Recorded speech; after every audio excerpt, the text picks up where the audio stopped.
Have you ever wondered why so many hospitals built before 1900 vanished? These weren't anything like the hospitals we know today. Many were huge, beautiful buildings with vaulted ceilings, open courtyards, enormous halls, and bells that could be heard miles away. Then, within just a few decades, many were torn down, rebuilt, or simply disappeared. Even their bells were removed, sold, and sometimes melted down. We're told it was all part of progress that medicine changed and the old hospitals were no longer needed. Well, that explanation sounds perfectly reasonable until you start asking why the same transformation happened in so many places within such a short period. And that is where this story gets uncomfortably disturbing. Chapter 1. The strange secret of the old hospitals. We are not going to start with what we're not told. We're going to start with what we've been told for years. Hospitals before 1900 were miserable places. Dirty wards, terrible infections, primitive treatments, and crowded rooms where poor people often went because they had nowhere else to go. Then science moved forward, medicine improved, and those old hospitals were replaced by modern ones. But there's a problem with that story. If these buildings simply became outdated, their disappearance should have been slow and uneven. Some cities would have kept theirs, others would have enlarged them, converted them, or found another use for them. But when we follow what happened to many of these hospitals, the same thing keeps turning up. Demolition, rebuilding, relocation, fire, or complete transformation. And once we look at the buildings themselves, calling them primitive becomes even harder. The old Hôtel Dieu in Paris is a good example. Its 19th century complex on the Quai de la Cité looked less like the sort of crude hospital we picture today and more like something built to dominate the skyline. Huge interior halls, high ceilings, long arched passages, courtyards, and monumental architecture surrounded the patients inside. Then came major rebuilding in the 19th century. London had its own example with Bethlehem Royal Hospital, better known as Bedlam.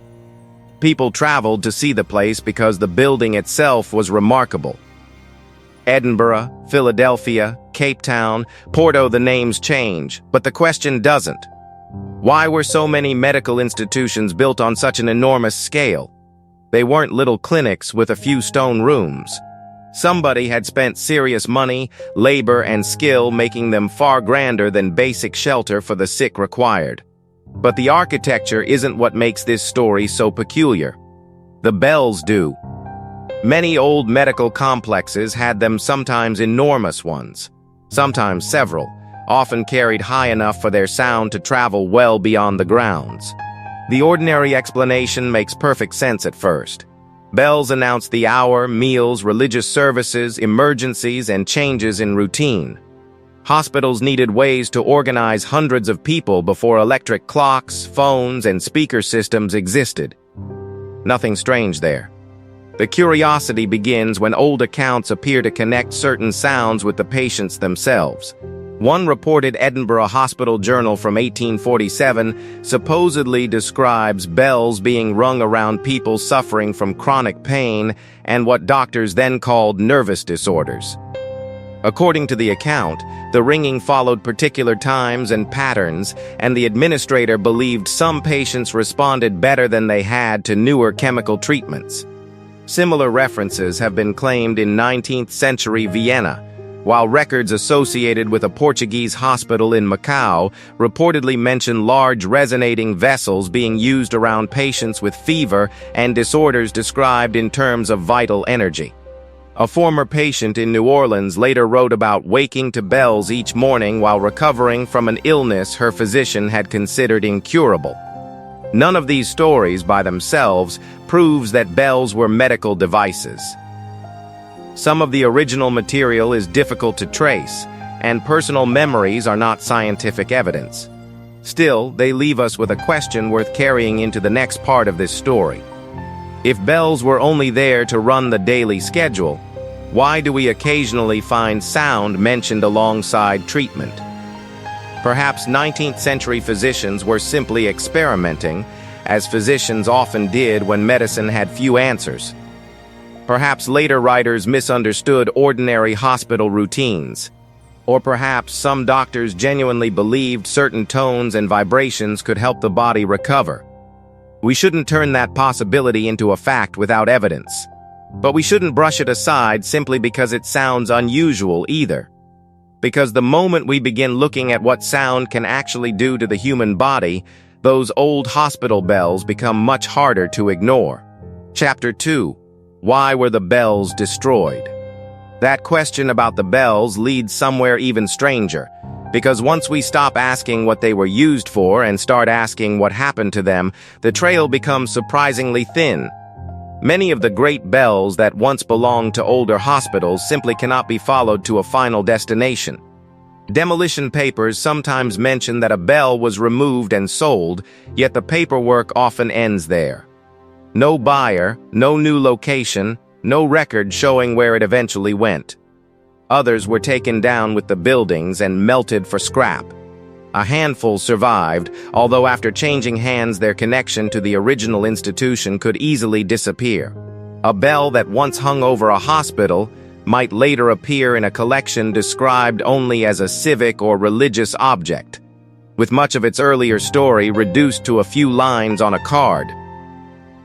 Then the 2 world wars arrived, and whatever had survived faced another threat. Metal suddenly mattered in a completely different way. Across Europe and elsewhere, governments collected enormous quantities of bronze, copper, iron, and other useful material for military production. Church bells were among the most visible casualties, particularly during the Second World War, when occupying German authorities removed tens of thousands from churches across Europe. Many never rang again. They were lowered from towers, catalogued, transported away, and melted down. The reason was painfully practical. Bronze could be reused and war consumed metal on a staggering scale. Still, for anyone trying to trace older institutional bells today, those wartime drives tore enormous holes through the physical record. This is also where a more controversial idea enters the conversation. Large bells do not produce one clean note. Their sound contains layers of frequencies and overtones that can be felt as much as heard when standing nearby. Modern researchers have studied low-frequency sound and vibration for possible effects on pain, movement, neurological conditions, and other areas of medicine. That research is real. Although it does not prove that 19th-century hospital bells were designed as healing instruments, nor does it support claims that particular bell frequencies repaired human cells. And perhaps that uncertainty is what makes the missing bells so frustrating. We have buildings that vanished, objects that were sold or melted, scattered descriptions of sound around medical institutions, and very little left that can be tested today. Wartime metal shortages offer a strong reason for why countless bells disappeared, but they also destroyed something historians can never fully recover: the objects themselves. So we are left with an uncomfortable gap. We can explain why people needed the metal. What remains much harder to reconstruct is what every one of those bells had been doing before somebody decided it was worth more melted down than hanging where it had rung for decades. Chapter 3. How modern medicine replaced the old system. By the time those older institutions and many of their bells were disappearing, medicine itself was going through a much bigger change. And unlike the mystery surrounding some of those missing objects, this part is well documented. During the late 19th century, germ theory transformed the way doctors understood disease. The work of Louis Pasteur, Robert Koch, Joseph Lister, and others helped establish that microorganisms could cause infection, while antiseptic surgery, laboratory testing, improved sanitation. And stricter medical training began saving lives that earlier physicians often could not. Hospitals changed with that knowledge. Wards were redesigned, operating rooms became more controlled, laboratories gained importance, and medical care gradually moved toward the system we would recognize today. There is no reason to pretend those advances were anything less than enormous. But progress in medicine did not happen in a quiet vacuum. Alongside the scientific breakthroughs came money, licensing, powerful institutions, and a fierce argument over who would be allowed to practice medicine at all. Few moments show that change better than the Flexner Report of 1910. Abraham Flexner was an educator rather than a physician, and after visiting medical schools throughout the United States and Canada, he delivered a brutal assessment of the system. Many schools lacked proper laboratories, entrance standards, trained faculty, or meaningful clinical instruction. His report helped accelerate reforms already underway, and over the following years, a large number of medical schools disappeared or merged. Some deserved to close. There were institutions handing out medical degrees with standards that would be frightening today. But the shakeup also hit smaller schools and traditions that did not fit comfortably inside the laboratory-centered model gaining authority. Homeopathy, botanical medicine, hydrotherapy, eclectic medicine, and other methods lost much of the ground they had once occupied. Money was never far from this transformation. The Carnegie Foundation commissioned Flexner's study, while organizations connected with Rockefeller philanthropy later poured enormous sums into medical education, public health, laboratories, and universities. Those investments helped build stronger scientific institutions and supported research that changed medicine for the better. They also meant that the future of medical training increasingly depended upon expensive laboratories, university affiliations, full-time faculty, standardized courses, and access to large amounts of funding. A doctor working from a small independent school could no longer compete easily with a university backed by wealthy foundations and major hospitals. That economic side is where the story becomes more complicated than a simple victory of science over superstition. Older therapies were not all secretly effective treatments pushed aside by pharmaceutical interests. Many lacked good evidence, and some were useless or dangerous. But it is also fair to ask how financial power influenced which institutions survived. A plant growing in someone's garden, a therapeutic bath, or a treatment based on physical methods does not create the same commercial system as manufactured medicines, specialized equipment, laboratories, and licensed professional networks. That does not prove a conspiracy. It does remind us that medicine, like every large human institution, develops under the influence of both evidence and economics. The worldwide timing can feel even more striking when viewed from a distance.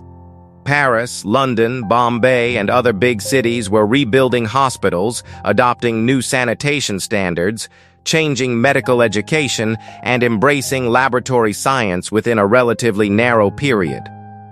At first, that similarity can look coordinated, but these cities were not working in isolation. Medical journals crossed borders, physicians studied abroad, international congresses brought specialists together, governments copied successful reforms, colonial administrations carried European systems overseas, and new discoveries could spread remarkably quickly. There did not need to be one secret document ordering everyone to change course. Still, one question survives all of those explanations. When a new medical order became dominant, how much knowledge disappeared with the old one? Well, that is harder to answer. Some abandoned practices absolutely deserved to vanish. Others may have contained useful observations buried beneath mistaken explanations. Buildings were demolished, instruments discarded, archives scattered, and techniques stopped being taught because they belonged to a medical world rapidly losing authority. Whether hospital bells were deliberately removed because somebody knew them as healing devices remains speculation. There is no solid evidence establishing such a campaign. But the broader transformation was real. Within a few decades, the places where medicine was taught, the people permitted to practice it, the treatments considered legitimate, and the organizations financing the whole system had changed dramatically. And perhaps that is the more interesting mystery. We do not need to claim that someone secretly erased an entire form of medicine to wonder what was lost while everyone was busy building the new one. Chapter 4. When hospitals changed completely by the early 1900s, walking into a newly built hospital meant entering a very different place from the grand institutions of the century before. The change went beyond cleaner rooms or better equipment. The entire idea of how a hospital should help someone was being rewritten. Older designers had placed enormous value on surroundings, sunlight through tall windows, fresh air moving across wards, generous space between beds, gardens, courtyards, high ceilings, and careful ventilation. Florence Nightingale herself argued that light, cleanliness, quiet, air, and ward design mattered deeply to recovery. None of this means the building was some forgotten healing machine. But doctors and architects certainly believed the patient's surroundings could either help recovery or make sickness worse. As laboratory medicine gained ground, attention increasingly moved toward something more precise, diagnosing a disease and treating it directly. That shift brought extraordinary successes, but also some mistakes that look frightening from where we stand today. Bayer introduced heroin commercially in 1898, and physicians used it for coughs and respiratory complaints before its addictive danger became impossible to overlook. Cocaine had already entered medical practice as a local anesthetic and appeared in numerous preparations. Radioactive products later became part of an early 20th century health craze, with radium advertised in tonics and other supposed remedies, sometimes with disastrous consequences. Tobacco also enjoyed periods when doctors prescribed or recommended it for various complaints. And in psychiatry, lobotomy became so respected that Antonio Egas Moniz received part of the 1949 Nobel Prize in Physiology or Medicine for developing the procedure. An award that feels deeply uncomfortable knowing what happened to many patients afterward. But those failures do not mean modern medicine was built simply to sell substances. Surgery became safer. Vaccination prevented enormous suffering. Antibiotics eventually turned infections that once killed routinely into treatable illnesses. Anesthesia, blood transfusion, diagnostic imaging, sterile technique, and emergency care changed the odds of surviving conditions that earlier generations feared for good reason. The uncomfortable part is that genuine breakthroughs and terrible errors existed inside the same medical world. Something else, however, was being lost along the way. Smaller traditions were pushed outside mainstream institutions, older facilities disappeared, and methods that failed to meet new scientific standards gradually lost professional support. Some deserved that fate. Others may simply have lacked the research needed to separate useful observations from bad explanations. And that brings us back to the question hanging over this entire story. When medicine rebuilt itself around laboratories, measurable results, specialized treatments, and standardized care, did anything valuable slip through the cracks?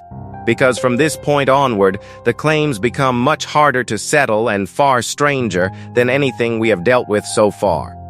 Chapter 5, Tartaria and the architecture that disappeared, and this is where Tartaria enters the conversation. Not the internet version with a secret empire, lost rulers, impossible machines, and a civilization wiped from every textbook. There is no solid evidence for that story. Tartary was a broad name Europeans once used for enormous parts of Central and Northern Asia, rather than proof of a forgotten worldwide nation. But the questions that have grown around the Tartaria idea are harder to dismiss when they are separated from the wilder claims.